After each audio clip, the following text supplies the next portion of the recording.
All right, so the Speaker of the House is calling on the Biden administration to take immediate action to curb the growing migrant crisis, you think? So the White House is claiming that the president is doing everything he can, including plans to send top members of his team to Mexico. Yeah, but if he's doing everything he can, why would Border Patrol sources report a record number of migrant encounters so far this month as shocking scenes like this become all too common? Alexandria Hoff is live in Washington with the very latest on this. Hi, Alex. Hi, Carly, Lawrence, Brian, good morning to you. Yeah, this trip to Mexico you were just talking about was revealed after a phone call that President Biden had with Mexican President Obrador yesterday morning. The White House says that the two discussed efforts to, quote, manage migratory flows. President Biden also arranged for talks to take place in Mexico about dual action to deal with the border. Secretary of State Antony Blinken, he's going to take that trip along with Homeland Security Secretary Alejandro Mayorkas and Homeland Security Advisor Liz Sherwood Randall. It's set to happen in the coming days. But House Speaker Mike Johnson says immediate action must be taken. He wrote to the president yesterday stating, quote, the southern border of our nation is being overrun and U.S. Customs and Border Protection is at a breaking point. I urge you to immediately take executive actions available to you under existing immigration laws to stem the record tide of illegal immigration. So Speaker Johnson, he called on the president to end catch and release, to grant parole only on a case-by-case basis, not in the sweeping way that it's done now. He also said that the Remain in Mexico program has to be reinstated and border wall construction renewed. But the White House is saying that they're already doing all they can. We're at a time of the year where we're seeing more at the border, and it's not unusual. This is an immigration system that has been broken for decades, and the president has taken this very seriously to try to do more. The president has done everything that he can, right, on his own. There's clearly diplomatic conversation happening with AMLO and other folks, other leaders in the region. We're going to continue to have those conversations just to make sure that we deal with the flow, but we also need funding. Well, Republicans argue that the White House neglecting the southern border has created an unfair situation for U.S. citizens and migrants alike. Some, like this man, have their destination in the U.S. revealed simply by a piece of paper. Listen. Where in the U.S. do you want to go to? Philadelphia. Philadelphia. Yeah. Why Philadelphia? I have paper. I don't know the place. Let me check the place. I want to see the place. Okay, so just an address in Philadelphia to go to? Okay. All right, so that address is for a community center in Philly. Lawrence, Brian, Carly. All right, Alex, thanks so much. So this is pretty unbelievable. I mean, John Kirby has no answers because it's a disaster, but he did come out yesterday and say the president's really putting a lot of attention to it. I don't understand where he's coming from with that, because this is one thing that's 100% on him. If you look at the latest poll, 54% of the people support Donald Trump's policy on the borders, 27% Joe Biden. So is that bad messaging, or is this we don't believe our eyes? I'll add something else to that, is that the president speaking to the president of Mexico again. Number one, why is the Mexican president calling us? Yeah. Because they should be having 20,000 Marines on their southern border, just like they had. Number two is they had a conversation last month in California. Nothing happened. We also found out the president talked about fentanyl with the president of China.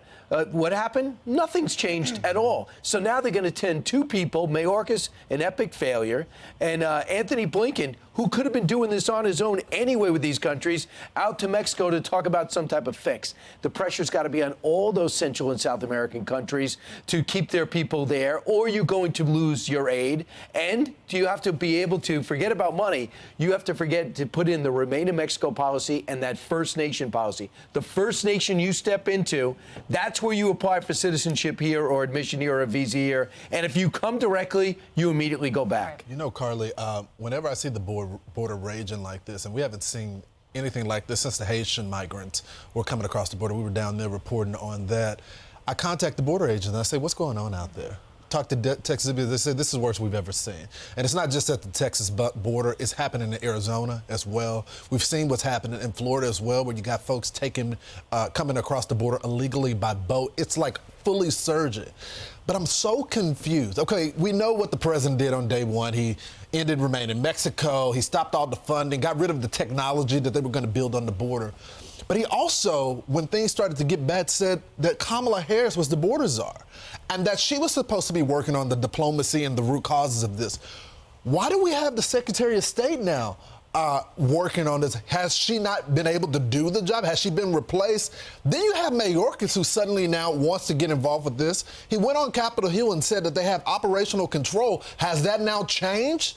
I just want one clear message from the administration on where they stand on this issue and what they're going to do to fix it. Well, a couple things on this. I think that the relationship between the Mexican president, Lopez Obrador, and Donald Trump was very interesting because the Mexican president and Biden's policies would more align. He's a leftist president in Mexico, and he ended up having a pretty good relationship with Trump, and that's why he was able to reinstate Remain in Mexico. And then if you think back to when Biden started his term, that policy went away, and then when we thought about putting it back in place, Mexico was like, you can't do it anymore. And there was a really bad working relationship between the Biden administration and Manuel Lopez Obrador. So that's one thing. There's going to need to be some rifts that will have to come together for our countries to work on this issue together.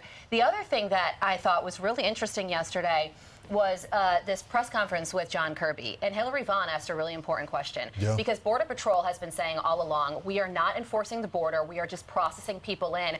So many people here, the court system is completely overwhelmed. People are getting court dates 8 years down the road. Listen to this.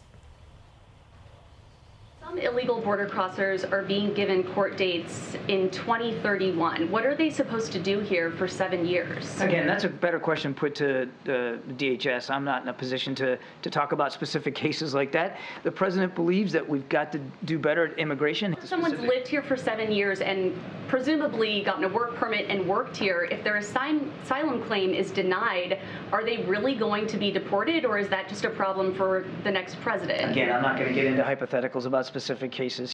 These aren't hypotheticals, and it's not just a question for Homeland Security. You're the spokesperson for the National Security Council.